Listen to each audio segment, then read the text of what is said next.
Adedayo was only 32 years old and already a billionaire every morning. His life was run by the clock business meetings in Victoria Island, phone calls with foreign investors, and drivers waiting at his mansion gates. But that particular Monday morning was different. As he adjusted his suit and reached for his car keys, his 3 loyal dogs Rex, Bruno, and Bella suddenly began barking furiously. They blocked the doorway, jumping around him as though warning him not to step outside. "Not today, guys. I'm late already," Adedayo muttered, trying to push past them, but the dogs refused to move, tugging at his trousers, barking louder, almost desperate. Frustrated, he stopped and sat on the couch, waiting for them to calm down. 5 minutes passed, then 10 finally. The housekeeper rushed in, trembling. "Sir, there has just been a terrible accident at the junction down the road. A fuel tanker lost control and crashed into cars waiting at the traffic light." Adedayo froze. That was exactly the route he took every morning at that very time. If the dogs hadn't delayed him, he would have been right there, his car crushed. His life gone. He turned slowly to look at Rex, Bruno, and Bella. The dogs sat calmly now, wagging their tails, their eyes shining as though they knew they had just saved their master's life for the first time in his wealthy but busy life. Adedayo sank to his knees, hugging them tightly. Tears in his eyes. That morning he realized money builds mansions, but loyalty saves lives. That whole day, Adedayo couldn't focus at the office. His assistant noticed him staring out the window, lost in thought. Investors called, contracts waited to be signed, but his mind replayed the scene over and over. Dogs barking, delaying him, and the fuel tanker crushing. Lives just minutes away from his home by evening. News reports confirmed 7 people had died instantly, and several more were in critical condition. One of the victims was a young entrepreneur Adedayo had been scheduled to meet that very week. Then Annie played that night back in his mansion, surrounded by golden walls and priceless chandeliers. Adedayo sat on the floor between Rex, Bruno, and Bella. He whispered to them like they were human. "You didn't just save me, you gave me another chance. And I know now my life isn't mine alone." From that day, he went beyond donations. He started building shelters, free schools, food banks, and emergency hospitals. And wherever he went, he told the story of the 3 dogs who became angels in disguise. But life had one more test.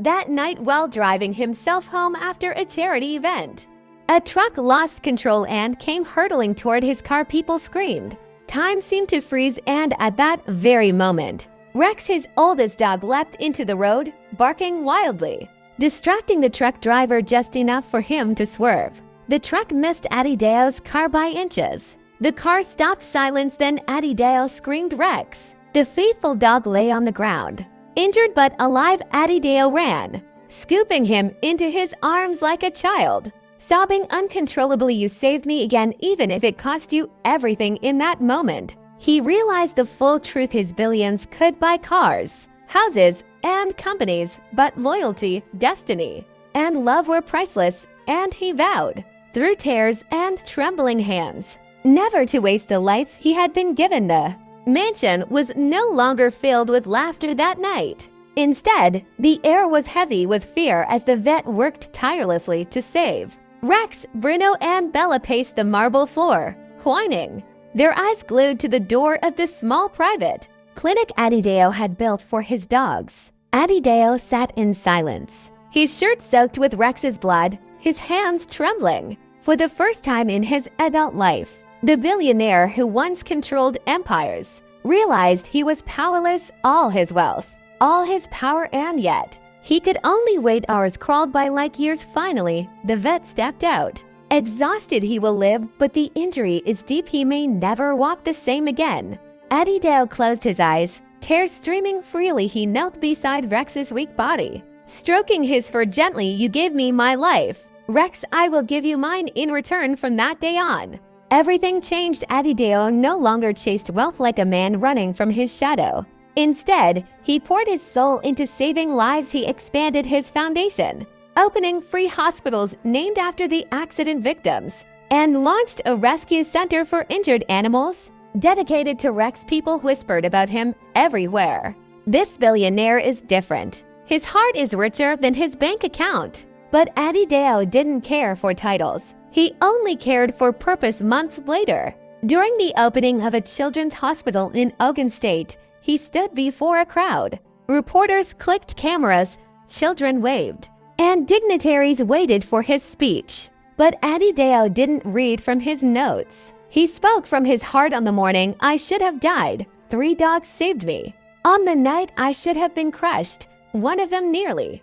Adedayo read the anonymous note over and over, his chest tightening. But after days of waiting, no one came for him. No suspicious faces followed his car, and no threats arrived. Slowly, he realized the truth: there was no enemy. It was just life's reminder. The accident had shaken him deeply, and the dog's strange behavior that morning had saved him. Maybe it wasn't a plot, maybe it was simply God's way of showing him grace. One Sunday, while sitting quietly in church, he listened to the pastor's words, "Sometimes the things you think delay you are the things that save you." Adedayo felt his eyes water. He remembered Bruno's sharp bark, Bella's teeth pulling at his trousers, Rex standing firmly by the door like a soldier at that moment. He knew his billions didn't matter as much as his purpose. From that day forward, he changed. He set up a foundation for accident victims' families, donating millions to pay hospital bills. He started building safer roads in rural areas, and every time he gave a speech, he told the story of how his dog saved him from being at the wrong place. At the wrong time, money can build empires. He said one day at a conference, "But it cannot by destiny." That morning, I should have been gone. But 3 faithful animals, creatures who cannot even speak, delayed me just enough for God's mercy to reach me at home. His mansion felt warmer every evening. Instead of locking himself in his study with spreadsheets, Adedayo played with Rex, Bruno, and Bella in the garden, laughter echoing into the night. And whenever people asked him why he cared so much about dogs, his answer was simple: "They saved me. So now I live for more than myself." The world clapped for Adedayo's speeches. Investors praised his newfound humility, and newspapers called him the billionaire with a heart. But deep inside, Adedayo wrestled with a question that haunted him at night. Why me? Why was I spared when others died that morning? One evening, after a long meeting, he drove back home. The road was wet from a sudden rain. His driver slowed at the very junction where the accident had happened. Weeks earlier, the twisted electric poles were still there, the burn marks still black on the tar. Adedayo ordered the driver to stop. He stepped out in the rain, standing silently at the exact spot where fire had consumed cars and lives. His expensive shoes sank into the mud, but he didn't care. He could almost hear the screams, almost see the flames. His body trembled, tears mixed with the rain on his face. "God, why me?" he whispered, and then through the curtain of rain, he saw a small boy crossing the road barefoot, holding the hand of his younger sister. Their clothes were torn, their eyes hollow with hunger. They looked at him, a man in a fine Italian suit, standing like a statue in the storm. Something inside him broke. He rushed forward, pulling out his wallet, but as he gave them money, the boy shook his head and said, "We don't need money, sir, we need food." Those words pierced him deeper. He gave them food. From that day, he started treating people with kindness.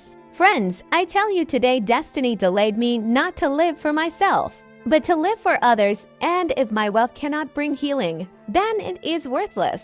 The crowd erupted in applause, some in tears. For the first time, people saw not just a billionaire, but a man broken and rebuilt by love, loyalty, and grace. And when he returned home that night, Rex limped slowly to him, tail wagging. Adedayo knelt, embracing the dog tightly, whispering, "We will walk this journey together, no matter how slow you." And the night was still. The city lights twinkled, and in his heart, Adedayo knew his life had been bought twice, not by money, but by mercy. Sometimes what looks like a delay is really God's way of saving you. This story reminds us that money can buy luxury, but it cannot buy destiny. True wealth is not in what you keep, but in what you give the three major thing and learn from the story.